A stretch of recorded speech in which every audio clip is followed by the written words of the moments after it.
welcome to Fox Sports Lab NRL. I'm Eloise Sohier, and with me is NRL greats Josh Morris, stats guru Tim Williams, and the only man in the country to tip the Tigers to beat the Panthers, Chris Lawrence. Thank you. Take a bow. Thank you. How did you do it? Only took 8 weeks, so yeah, we've got Timmy the Tiger in as well for the celebration. How good is got Chris, the moves did you as well. request this? Yeah, he's been with me all week. Bit of love. Look, the big question is, Chris, can they bounce back this week in Magic Round? Can you perform a magic trick for us, I think Timmy's, as long as Timmy goes to Magic Round, I think they'll be right. Timmy loves the airtime. We'll see you after the show, Tig. Well, it is NRL Magic Round. We like to pull things out of the hat as we did then, but it kicks off with the Bulldogs and Raiders on Friday night. And Josh, you're not getting too carried away with the Bulldogs despite their win over the Dragons. Yeah, look, it was a really gutsy win. They did it with a few players injured, but that's the story of the Bulldogs' year at the moment. Their injuries.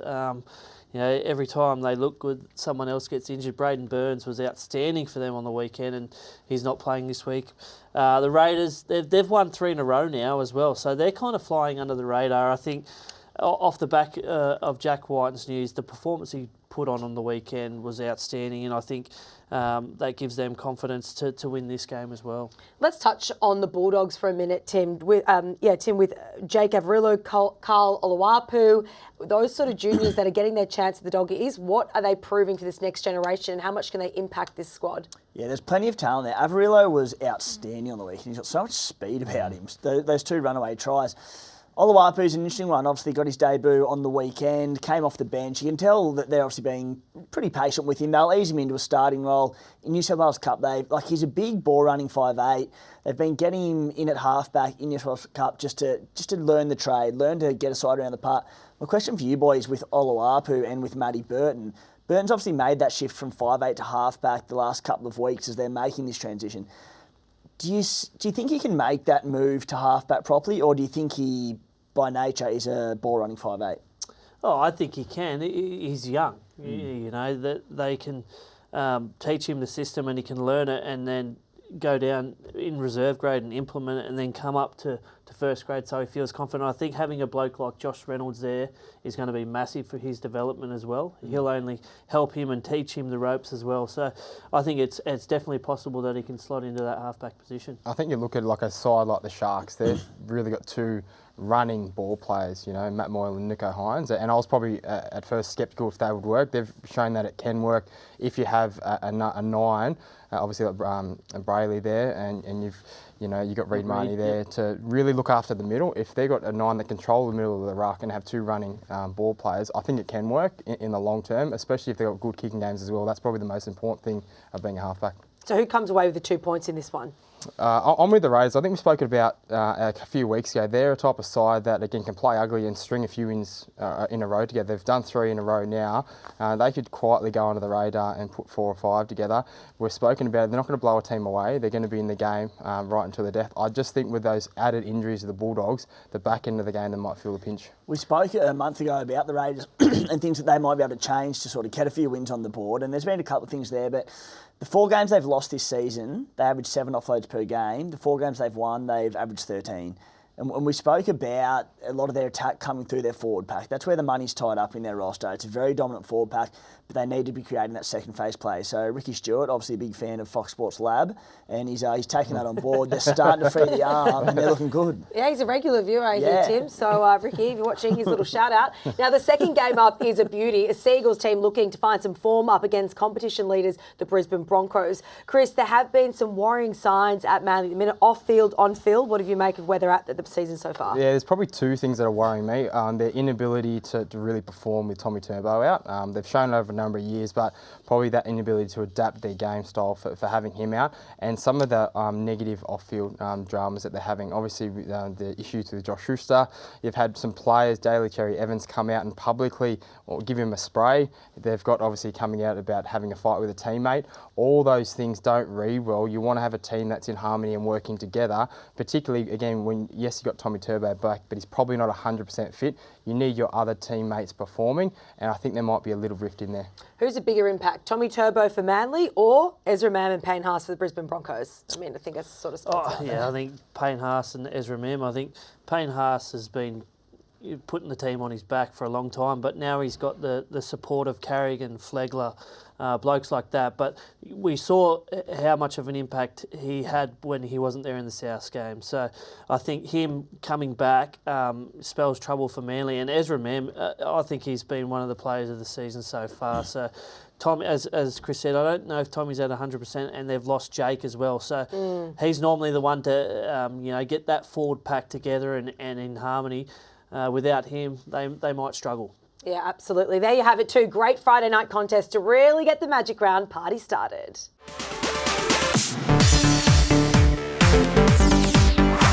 It's hard to believe the Panthers are coming off back-to-back losses. They face the Warriors on Saturday. Tim, what's your assessment of last year's premiers? Have they lost their mojo? Yeah, look, I don't think Eloise have lost their mojo just yet. That'd be a bit tough on them, but quite amazing stats. The first time they've lost back-to-back games since 2021, round 14. The week before that, round 13, they actually lost to the Tigers as well. That was a week where their squad was decimated due to Origin, so I can't see them losing 3 on the trot. Chris, your West Tigers, they got up over the Panthers. It was a huge game. Congratulations for you for backing them. What did you make of the Premiers game in that one? Yeah, look, I think they were their own worst enemy. Don't get me wrong, the Tigers did play some really good footy in good conditions. I think they were impatient, and it's probably something we don't associate with the Panther side is impatience, and they would have learned a lot from that. They are the hunted, and they have been the hunted team for the last couple of years, and they've had a few changes this year with injury and with players going, so I think they'll really learn a lot of lessons from that. They get some big ins back this week, and I think they'll bounce back. One of those big ins is James Fisher-Harris, a huge inclusion for them, Josh. But what do you make of the Warriors as well coming into this game and where they're at in this season? Some inconsistency there, and then they can string a few games together. Where do you see them? Yeah, look, they're kind of in a patch where they've been decimated by injuries. They had a tough game against the Roosters in boggy conditions, so I'm not sure you can take a lot out of that game. It was going to be a close game. I think the Panthers obviously will want to bounce back. They don't want to lose 3 on the trot. James Fisher-Harris is kind of their leader of the pack. He sets their aggression. So I think with him in, it's a massive inclusion. I think the Panthers get the job done. Yeah, well, absolutely. Now, the Sharks have snuck into second spot on the back of 3 consecutive wins. Josh, you fancy them to ruin Wayne Bennett's 900-game celebrations. Yes, I do. But funnily enough, they seem to play really well with milestones. But I think what was most impressive about the Sharks last weekend was their defence. Only 6 points against the Cowboys. They had some stinging defence to back that up with some scintillating attack. Nico Hines is on fire, so I can't see them losing this one. Chris, how tough is it to come up against the side when you've got someone like Nico Hines leading them across the park in attack, and then they've got the defence that they're putting out at the moment? I mean, they're just threats at both ends. Yeah, I think the hardest thing with the Sharks attack is that if you're a defensive edge and if you come up to Jan to shut them down, they've just got the skills to really back it off and beat you with their hands, but they've also got the power to run through you, so they're very hard to come up against and really gameplay against, and that's why they seem to be so good and really execute their plays. If they've got the defence on and the addition of Dale Finucane, they're going to be very, very hard to stop.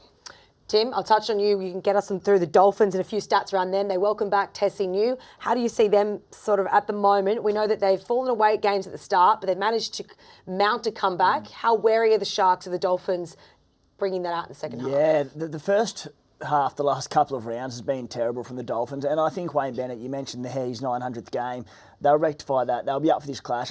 I do think the Sharks will have too much firepower for them in this game, but every time we've even considered doubting the Dolphins this season, they've found a way to make us look silly, haven't they? So I'd be a little bit worried going too far against them this week, but the Sharkies are looking pretty good.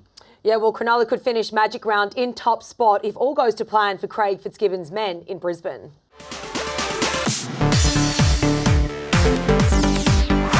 Without doubt, this looms as the match of Magic Round. The in-form Rabbitohs up against a Melbourne side fresh off the bye. Chris, can the Rabbitohs overcome their poor record against the Storm this weekend? Look, I think they can, and it's probably something they've probably addressed. They're in scintillating form the last few weeks. Their attack and their defence as well. All their key players are playing really well. They will look at this as a challenge and to really make a statement in this competition, and I think you'll see some of your big players really step up, and I think they'll get the win. Does Craig Bellamy look at individual players this week? So likes Latrell Mitchell, Cody Walker, Campbell Graham, they're in form. Who do they focus on, or how do they approach this game? Well, I think the Storm have been famous for putting a head on a platter, and they go after that player each week.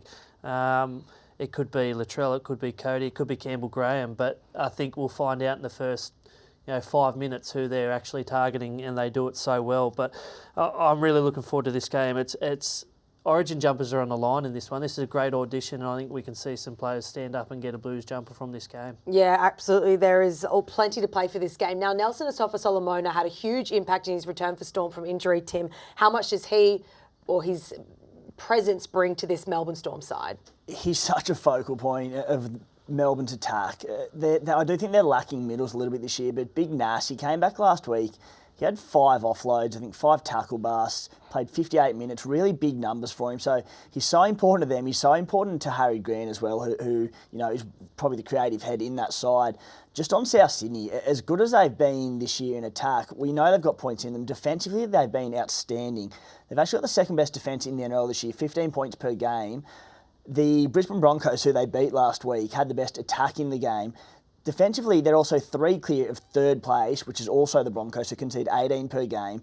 Just dominant. So if they can piece that defence together with their attack, they're going to take some serious beating this year. Just on that defensive chat, Chris, is that where these sort of tight games are won? Is that whoever can put up the best defence and not concede points? Yeah, it definitely is. And especially when you have limited opportunities in games, you have to make sure defensively you really snuff them out. And it gives you that confidence that when you go down that end, you can do the reverse and score those points. And it's something probably previous years South Sydney have taken a long time to do. The fact they've got their defence in order so early in the competition gives them the confidence that if they can stop those tries, they can score them at any point in time. Yeah, can't wait to see who comes out on top here. This is one game you won't want to miss. You know it's a better betting app when you've got stats and insights for every major game and race. Plus expert opinions from the best minds in the game, all in the palm of your hand. That's better. Chances are you're about to lose.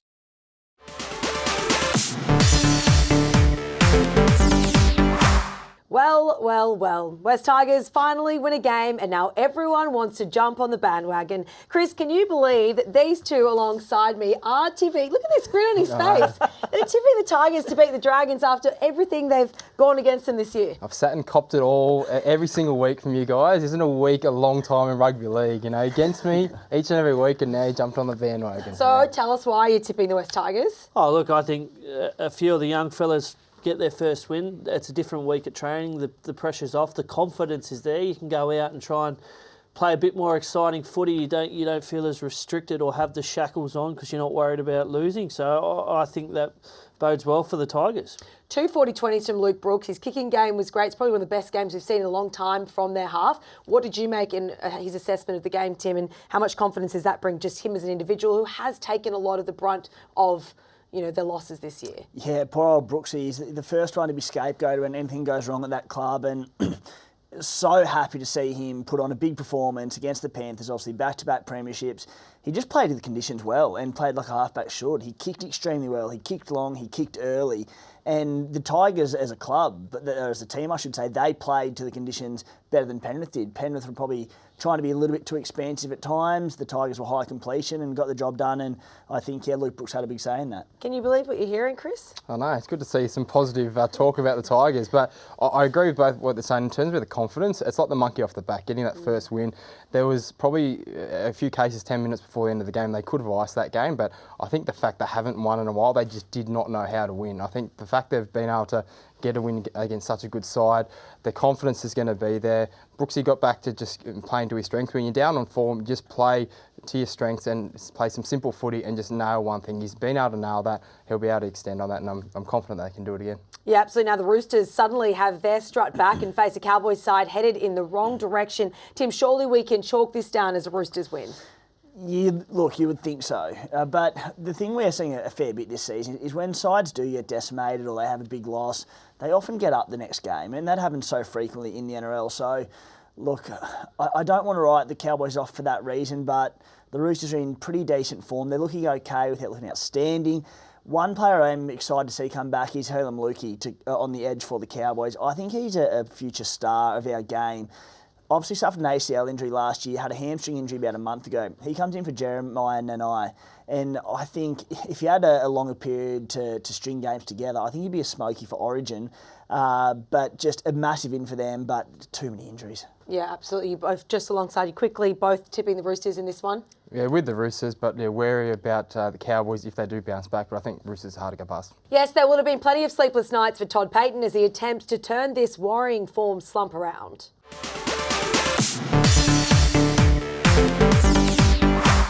It is time for us to go over our Magic Round tips, but before we do, let's quickly look at the Titans and Eels match. Josh, the Titans' recent record against the Eels doesn't inspire a lot of confidence. Yeah, look, the Eels, they're outstanding against the Knights. We wondered how they'd be without Regan Campbell-Gillard, but Wiremu Greg was outstanding for them and did a really good job in his absence.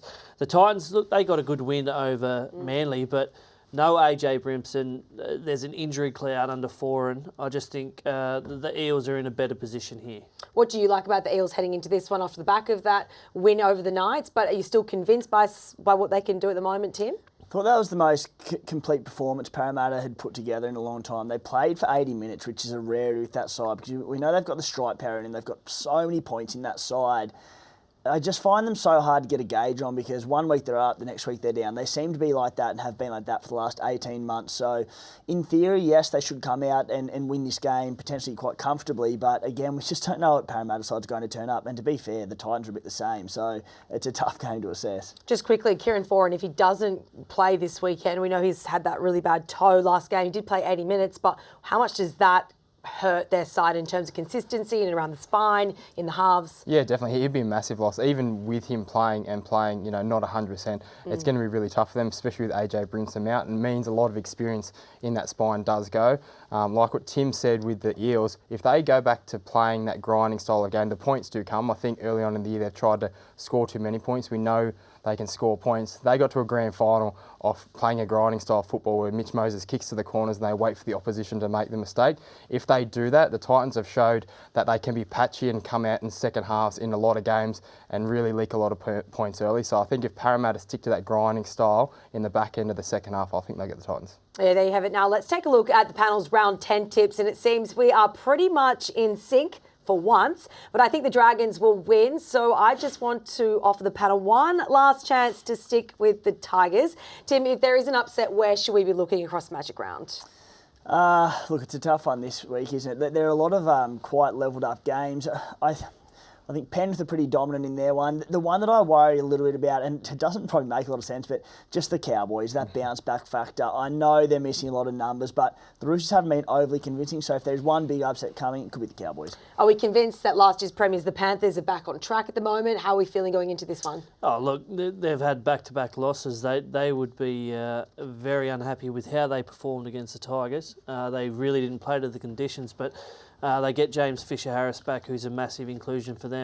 I just can't see them dropping this game, and I think Nathan Cleary will stand up on the weekend. And just lastly, Chris, how exciting is Magic Round to be up there, all the one Suncorp Stadium? It's going to be an exciting round. Yeah, I think the atmosphere of having all the teams up there, and we've shown, the last few weeks, yes, there's been a couple of blowouts, but the quality of the football across the start of the season has been fantastic, and Tigers showed last week, even last can beat, one of the top teams, so every fan can go in there with the hope that their team's going to win this weekend. I just want to touch on that where you said the competition's so tight. Can we remember a time where a season has been this close through 10 rounds where we can't really pick it each week because some of those teams are, like the Titans upsetting Manly, and then, there's been a few upsets. Have we seen this before in times gone by? Not from recent memory. I can't remember where pretty much from 13th to 4th is basically 2 points. Yeah.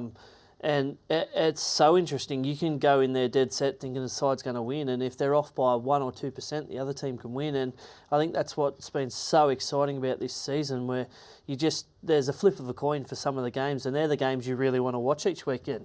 So what does that say about where we are with the league in terms of the NRL as a whole? Is it the grassroots? Is it the talent that we're coming through? Why is the competition so close? What is that? Can you put your finger on why it is? I think it is a lot to do with the pathways. I think one of the biggest challenges is going to be this middle part of the year when injuries come, when State of Origin comes. The depth is going to be tested, especially with that 17th team. That's probably where we may start to see some blowouts. If sides start getting their main side back towards the back end of the year, things may even up. But I think because a lot of teams are investing so much and really getting those young players into that system, 16, 17-year-olds are getting full-time training quite young. Yeah, absolutely. Well, that is our show for this week. Thanks, team. What a round of matches we have in store. We will be taking a short break here at Fox Sports Lab NRL before returning for a special State of Origin show. Make sure you keep an eye out for updates on social media in coming weeks.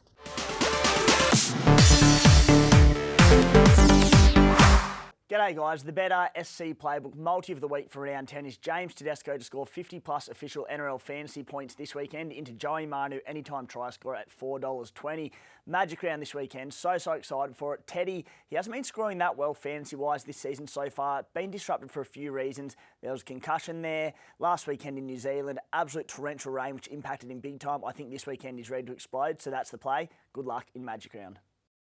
You know it's a better betting app when you've got stats and insights for every major game and race. Plus expert opinions from the best minds in the game, all in the palm of your hand. That's better. Chances are you're about to lose.